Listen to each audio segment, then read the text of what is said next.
With Dan Mullen out in Gainesville, who will replace him? Which members from the current staff will be retained? And we'll talk about the Florida Gators men's basketball game versus Cal, only here on Locked On Gators.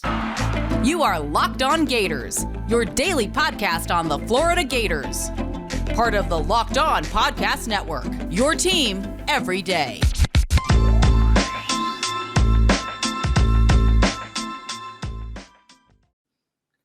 Hello and welcome back to another episode of Locked On Gators, part of the Locked On Podcast Network, your team every day. Thanks for making Locked On Gators your first listen of the day, available daily and free wherever you listen to podcasts. Today's episode is brought to you by Sonos. Sonos is the official sponsor of ESPN College Football. Go to Sonos.com to learn more. Happy Tuesday. I am Brandon Olson. You can find me on Twitter at WNS_Brandon. I'm also the founder of Whole9Sports.com. You can find all of my written work. Getting right into the head coaching search. I got three names here that I'm going to talk about a little bit, not super in depth, but I'm going to talk about a little bit because we're going to look at three of the more popular names for Florida Gators head coaching candidates. Of course, everybody and their mother is being nominated for this job. I'm a little pissed that I'm not. Rude. But first up, Billy Napier. That's who I'm going to start with. He was who I was going to start with initially, and then right before I started recording this, I got, I saw tweet notifications and DMs of Florida's plane, as in the University of Florida's plane, has landed in Lafayette. They are meeting with Billy Napier about the possibility of him becoming the next head coach at the University of Florida. Thank you to Dylan Sanders, of course, at Dilly Sanders on Twitter. So he was the one that first scooped it for me, and then I got the other notifications, and it's awesome. Billy Napier is the current head coach at Louisiana. They have a 38-12 record since he's been there. He's been a conference coach of the year. They've won a conference championship. They've been ranked for multiple weeks in that time. And Billy Napier is big on recruiting. He's worked with Nick Saban. He's worked with Dabo Swinney, who, of course, that doesn't necessarily mean that you're a great recruiter, but he's been around those guys. He's got such an emphasis on recruiting, and he's put a big emphasis on recruiting. He's gotten Louisiana to put extra money into the staff so that they can have more recruiters for this program. So he's fantastic, and Florida's got the money to make that happen. Florida has the money to make whatever he needs to work here happen. So he is someone who I really want here. He's got experience as a quarterbacks coach, which is great for us with Anthony Richardson on the roster. He's got experience as a tight ends coach, which is great for us with all the young tight ends on the roster, and Tim Brewster, who we will talk about a little bit later. He's got experience as a run game coordinator, which is great because, well, we fired ours in Hevesy earlier this year, and offensive coordinator before becoming a head coach for the first time at Louisiana and finding such instant success. He is the third guy that I spoke about in my top three yesterday. I did not reveal who the third guy was. It is Billy Napier because I wanted to wait for this, but he is someone that I'm really excited for. And he's someone who he's not a huge name in sports yet. He's not an everyday, people don't know him as well as they know Elaine Kiffin, or as well as they know Dan Mullen or Urban Meyer or Nick Saban or whoever it may be. But Billy Napier will be that guy, and he has the opportunity to cement that legacy at the University of Florida, and he is in my top three for guys. So it's Jim Leonard, Billy Napier, and Matt Campbell in no order. Just those three are guys that I really love, really want, really like what they can do for this program. Next up is Elaine Kiffin, who I've very openly been not hesitant about, but I've got some concerns with him. He is the current Ole Miss head coach. He stops at USC, as in Southern California. I know that there's a very big thing with USC being Southern California or South Carolina. Only people in the South know it as South Carolina. Everyone else either calls it South Carolina or I call it SC. So USC is Southern California. He's had head coach trips to the Oakland Raiders, the Tennessee Volunteers, back to Southern California before he got fired in his fourth year there, went to Alabama to be an assistant, then became the head coach at Florida Atlantic, and then he went to Ole Miss, where he's finishing his second season as head coach there. And I think the best comparison for Lane Kiffin at this point would be he's younger Dan Mullen with better recruiting, it's great because Dan Mullen's a very good coach, like I've been speaking about. It just didn't work out. But he is still the third winningest coach in terms of winning percentage in Florida history, or since 1924, behind Steve Spurrier and Urban Meyer. So Dan Mullen was fantastic with his tenure. Don't get that twisted. It just went really wrong this year, and it seems that he lost the program, not just a locker room. But and by the way, I don't really even want to say he lost the locker room, because that locker room came out and they were like, hey, look, we love Dan. So why'd you get rid of him? So there are things like that. This Florida Gators roster has been very, I don't want to say outspoken. I feel like that's usually been put with negative things, but they've spoken up a lot about their support for this coaching staff, who they want to keep, and whether or not they approved of Dan Mullen's firing, whatever it may be. But Lane Kiffin, he's Dan Mullen with better recruiting. He's shown a tendency to disappear in some big games. You could look at the Alabama game earlier this year, where he came out on the microphone before the game and he went, get your popcorn ready, and then got blown to smithereens on national television. It was pretty bad. But quarterbacks will want to play for him. You look at what he did with Matt Corral. You look at what he did at FAU. He gets quarterbacks in position to succeed. He makes the offense fun for them. He makes things fun for everybody. And this is an offense that still very much runs the ball. Lane Kiffin is one of those offensive coordinators who does such a good job at being creative as a passer and creative as a runner. So I very much do like him. I just have the skepticism of, he's never had a long stop someplace, whether it's because he got promoted or because he got fired. But he's either someone, seemingly, who lights it on fire or gets fired, and lights it on fire in a good way. But yeah, he that's one of my big concerns with him too. He's never stuck around with the program. And by that, I mean, we don't know if he can maintain long-term success as a college football coach, because he's never been somewhere long enough to really get his recruits on the field consistently before getting fired or before leaving for somewhere else. Dave Aranda is the final head coach, who I know we all know Dave Aranda, or most of us do, the former LSU defensive coordinator, who is now the head coach at Baylor. Love what he's been doing there. He's very renowned for his recruiting ability. He was a key recruiter for players like Christian Fulton to go to LSU, Kelvin Joseph, Tyler Shelvin, and Marcel Brooks. Two of those players, of course, would later transfer, Marcel Brooks just left because Marcel Brooks committed and Dave Aranda left, and then Marcel Brooks was like, then no.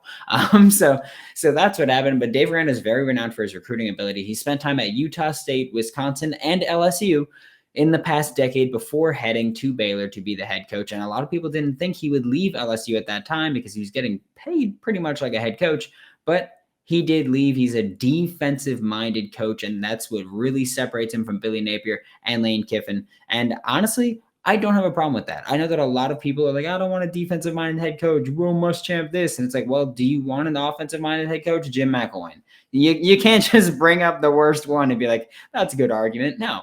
But Dave Aranda is a very good coach. I love what he's done with Baylor. I love what he's done there with just the system, everything, changing the culture there. Of course, Matt Rule started it. Dave Aranda pretty much finished it, and keeping this team constantly competitive, never dying, never stopping. And I love what he's done there. And I think his defense can translate easily to Florida, because we saw it work with LSU, and they're kind of similar in their fronts that they show. So I think that Dave Aranda would be a pretty seamless transition here, and a significant upgrade on the defensive side of the ball, where there are plenty of young, talented offensive minds to play offense, to be your offensive coordinator. So Dave Aranda secures your defense for years while bringing in other offensive coordinators as they then move on for head coaching jobs, which I am totally content with.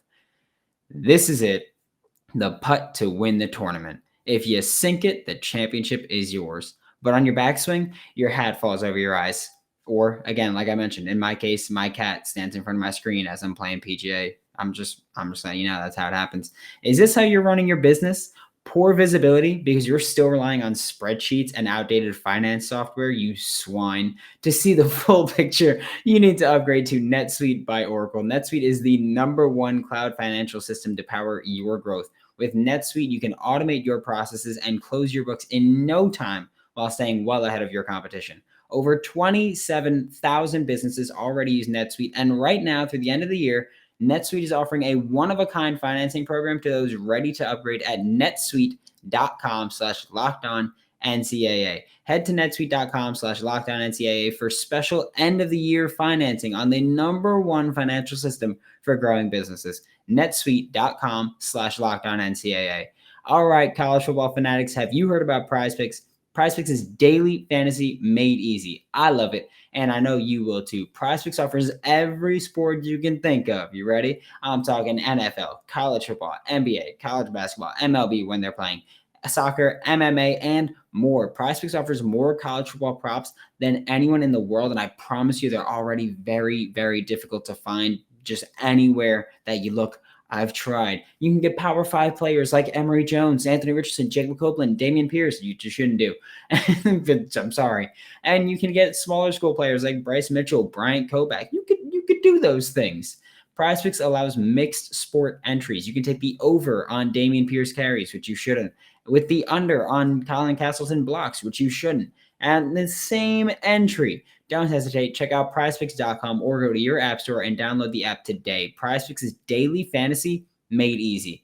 Thanks again for making Locked On Gators your first listen of the day every day. We are free and available on all platforms wherever you listen to podcasts. Now we're going to take a quick look at which staff may be retained with Dan Mullen leaving, or Dan Mullen being fired from the University of Florida. These are not the three most likely or the three favorite. They're just three guys that I would like to highlight for different reasons. One, tight end coach Tim Brewster. He's also the assistant head coach. He is one guy that I really want to talk about here because, and I mentioned in the last segment, talented recruiter, a very talented recruiter, but one hell of a tight end developer. His biggest claim to fame as a coach has been being the guy that really helped Antonio Gates become Antonio Gates. And Tim Brewster has very openly said, Florida's already tight end you. But imagine it now with him there long term. Guys like Jonathan Odom can develop there. Kimori Gamble's had a huge year this year, and he's improved significantly. So we can have guys like Tim Brewster come in or stay and continually develop the tight end position.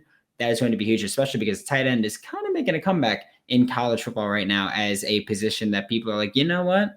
We should exploit the hell out of a defense with these guys because they're getting more athletic and they're no longer outdated. Next up, linebacker coach / defensive coordinator, Christian Robinson. Christian Robinson is someone who, when Todd Grantham got fired, Christian Robinson was promoted to defensive coordinator. Didn't have a fantastic start to his play calling career, of course, but the Missouri game was much improved, and Christian Robinson is a young, promising coach. It's been relayed to me by multiple people on multiple different occasions that the University of Florida administration loves Christian Robinson. From top to bottom, Christian Robinson is someone that they love and they want to keep. And let's say that Florida does hire a more offensive-minded head coach. Maybe keep Christian Robinson as your linebackers coach. Maybe bring him on as your defensive coordinator, which we'll see. Again, the Florida State game is going to be big for Christian Robinson, so I want to see that work out. But looking at Christian Robinson's potential to stay here, if he's willing to stay on as a linebacker coach, I think it's very possible that that's what happens. Because if let's say Florida Gators have a bad defensive game against Florida State, that'd be two very bad defensive games and one okay defensive game. I don't think you're going to get a defensive coordinator job at that point. What, are you just going to follow Dan Mullen wherever he goes if he's going to be a head coach somewhere else and then you take on the linebacker coach or DC job there? No. Just be the linebacker coach for Florida. Again, you know they love you. You know they have a future. And if there's an offensive-minded coach, there's a future for you to be the defensive coordinator at some point. If there's a defensive-minded coach, you can stay and be the linebacker coach or defensive coordinator, whatever title they give you, and then you can develop and leave and maybe get a head coaching job somewhere else. Look what Dave Aranda did with LSU. He was a defensive coordinator for LSU, and then he left to get a head coaching job for Baylor. It's a common route that people take. So why not Christian Robinson? He's already so young. And, I mean, I don't want to say he's proven anything, but people have liked him for years. He's been here for years, and he's been well-liked and well-respected, and he's been a very valuable piece to recruiting for a team that hasn't been good at it and would be worse without him. Next up, and the final name that I'm going to mention today, might talk even more about staff to retain later this week or next week, wide receiver coach Billy Gonzalez. I think that this is the least realistic retention of the three because I think I think Billy Gonzalez is someone who he's done a fantastic job with Florida and Mississippi State. He gets guys into the league and he gets guys that last in the league. You look at guys like that come to Florida and it's like, oh, he probably doesn't have too much of a future in the NFL. And then they last years. And it's like, why? Well, I mean, obviously at this point, we can't say that they've lasted years, but people like Freddie Swain was not very highly looked upon coming out of college. Got drafted by the Seahawks, and now he's one of their starting receivers, even though he doesn't have a ton of production. No one really does on that team. But Billy Gonzalez gets guys to the NFL, and look at how many players have left Florida over the past couple of years and gotten drafted or signed an undrafted free agency and been on NFL active rosters since Billy Gonzalez got here. I'm not saying it's all him, but he's a great developer. I'm not going to speak about recruiting in that regard because I'm not going to speak in facts there, but I know that he can develop these receivers to be NFL receivers, and that's huge. But I think it's the least realistic because he's the passing game coordinator and the wide receivers coach.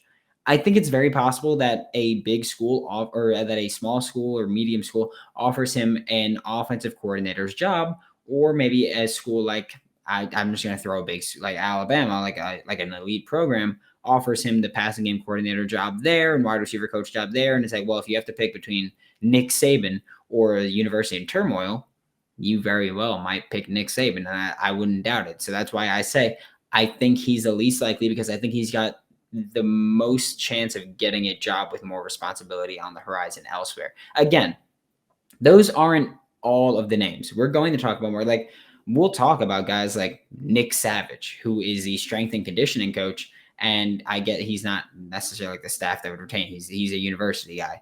But Florida players, if you were not on social media yesterday, I suggest you go back and look at guys like Antonio Valentino. You look at guys like Javon Dexter. You look at guys like Rashad Torrance II. You look at pretty much every Gators player that is active on social. I don't even want to say active on social media because I forgot I had tweet notifications on for Rashad Torrance II until he tweeted yesterday. And I was like, oh, damn, he hasn't tweeted in a long time. So that's why I didn't even realize I still had notifications on. But they were all tweeting hashtag Keep Savage. They all want Nick Savage to stay with the Florida Gators. And can you blame them? He's done a great job. He's been here. I'm assuming he's going to stay, which is why I didn't really include him. But like, we'll talk about him too, for sure. There's no doubt about that. Again, these aren't all the names. These are just three of the top names to talk about. Not the three top, but three of the top guys. Anybody else make money this weekend? I know I did. Actually, depends. Saturday, Sunday, not so much. Yesterday, I'm just going to let you know. I'm just going to let you know my daytime parlay. I got it banging. Florida has not helped me at all. Not this weekend, not last weekend, not the weekend before that, not the weekend before that, not the weekend before that. None of that. But BetOnline even covers award shows, TV shows, and reality TV with real-time updated odds and props on almost anything you can imagine. It is the best way to place your bets, and it's 100% free to sign up. Head to the website or use your mobile device to sign up today and receive your 50% welcome bonus on your first deposit. BetOnline, your online sportsbook experts. Make sure to use promo code LOCKEDON. That is LOCKED, no space, ON. So I ain't gonna lie to you. It is currently very late, and I am recording right now with 2 minutes left in the second half of the Florida versus Cal game. Florida is currently winning 78-57. It is a blowout. I need to get up early for work tomorrow, so I figured I would record this third segment of the show. I'll give it more play throughout the rest of the week, and I'll keep covering the Florida Gators, of course, basketball team as they improve to 4-0 to start the year. And my damn, do they look good. Colin Castleton today, currently, has 16 points, 8 rebounds on 6 of 11 shooting. He started the day off pretty well shooting-wise. He was 2 for 6, I believe, at one point. It was a little rough, but at the same time, he was being more aggressive and creative in the paint than I think I've ever seen him be. And I know that even the commentators were like, oh, like he used to do that in Michigan a little bit, but it looked a little different. It's like, yeah, it looked a little bit different. He put a little something on his moves today. He was working on up and unders and spins and hooks, and it was really cool. It's really great to see Colin Castleton be a more aggressive scorer because as we face this better competition, and Cal's not a bad team. I'm not saying that they're not good. But I'm saying when we face teams like Kentucky, we're going to need to have someone who can really take over at that point. And that could be Colin Castleton, or the next likely person to be would be Myron Jones. Right now, he's got 13 points. And in the first half, he was cooking. He was just nailing them from three. And again, like his shot's a little funky, a little weird looking. But I mean, if you've ever seen me shoot a basketball, which I hope to God none of you ever do see, it's pretty ugly. But his go in a lot more than my shots do. But I'm really just impressed with this defense, constantly pressuring the ball, constantly pressuring, whether it's off ball, on ball, whatever it may be, just full court pressing the entire game. And I wanted to actually talk about real quick just how impressive it is that guys like Colin Castleton and Anthony DeRuigi play so much, and Myron Jones and Tyree Appleby, how much they play so much. It's impressive how they play so much with such a full court press defense and such attacking defense and harassing defense. It's really great. I do think that this Gators team is going to make maybe not a deep run into the March Madness tournament, which hopefully they do. But I think right now, just watching early in this game and watching other basketball games and trying to compare Florida to the other teams, I want to say this is at the very worst. If we don't go Sweet 16 at least, I'll be incredibly disappointed. But I think we can go Elite 8, maybe Final 4. Maybe Natty. I'm being hopeful, but I'm just saying that this is a very good team because they move the ball pretty well through one another. There's not selfish basketball here most of the time. We've seen it happen every now and then with Brandon McKissick and Flanders Fleming, where they just get a little solo dolo oriented. But I mean that happens every now and then. But defensively, this team has all the makings and all the workings of being a true championship contender. If they can get an offense that's a little more consistent, they're going to be unstoppable. And they got in foul trouble early in the game too. And I was like, oh gosh, like because Colin Castleton got a couple early fouls. Anthony DeRuigi had a couple of fouls within like 30 seconds of each other. So I was thinking like, oh, like if those two guys get in foul trouble, we could be in for a rough one.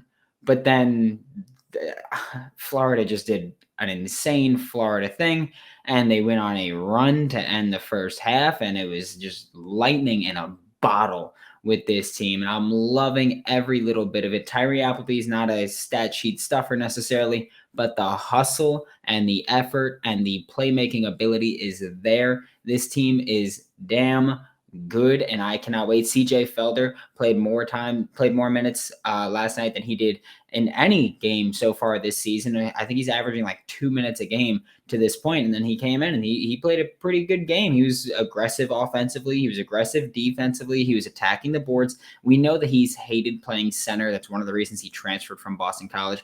Thank you, AJ Black of Locked On Boston College, for going through that with me once CJ Felder first transferred here.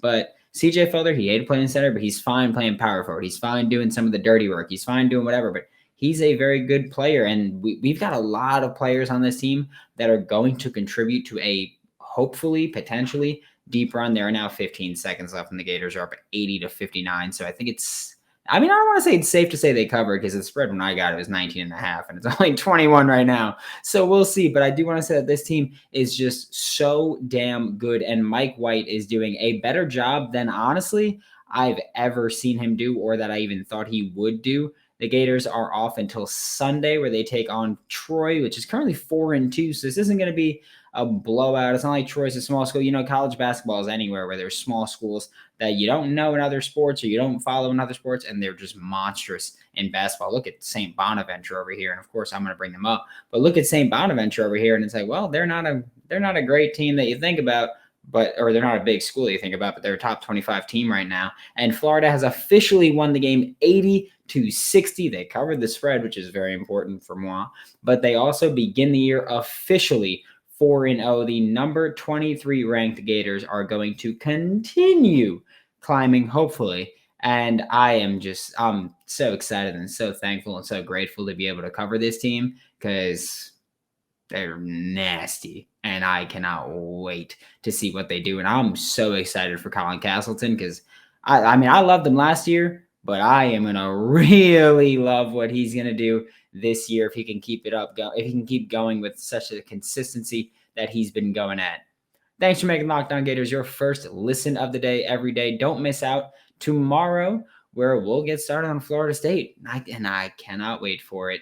And, oh, man, I'm so excited for a hopeful win. Now make your second listen Locked On Bets, your daily one-stop shop for all your gambling needs. Locked On Bets, hosted by your boy Q with handicapping expert and expert analysis. From Lee Sterling for Locked On Gators, I am Brandon Olson. Don't forget to follow me on Twitter at WNS_Brandon. You can find all of my written work with Whole Nine Sports. That is WHOLENINE Sports. And be sure to check out my pinned tweet and let me know why Florida Gators have the best fan base in all of college sports. I will see you all tomorrow.